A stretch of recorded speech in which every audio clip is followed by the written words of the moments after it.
Delhi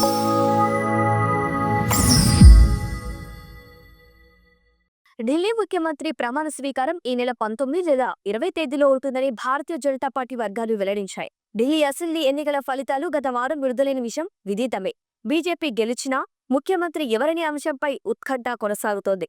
France, America పర్యటన ముగించుకొని ప్రధానమంత్రి నరేంద్ర మోదీ భారత్కు బయలుదేరారు. ఇక ఈ క్రమంలోనే సోమ, మంగళవారాల్లో బీజేపీ శాసనసభ పక్ష నేతలు సమావేశానికి హాజరు కానున్నారని తెలుస్తోంది.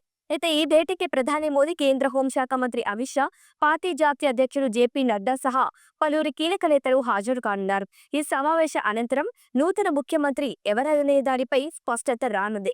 ఇక ఎన్నికల్లో గెలిచిన 48 మంది ఎమ్మెల్యేలో 15 మందితో అధిష్టానం ఓ జాబితా రూపొందించింది. ఇందులో 9 మంది ముఖ్యమంత్రి, స్పీకర్, కేబినెట్ స్థానాలకు ఎంపిక చేరింది. ఇక ఢిల్లీ ముఖ్యమంత్రి రేసులో అరవింద్ కేజ్రీవాల్ ఓడించిన పర్వేష్ వర్మ, సతీష్ ఉపాధ్యాయ్, విజేందర్ గుప్తా, ఆశీష్ సూద్, పవన్ శర్మ వంటి పలువురు నేతల పేర్లు వినిపిస్తున్నాయి.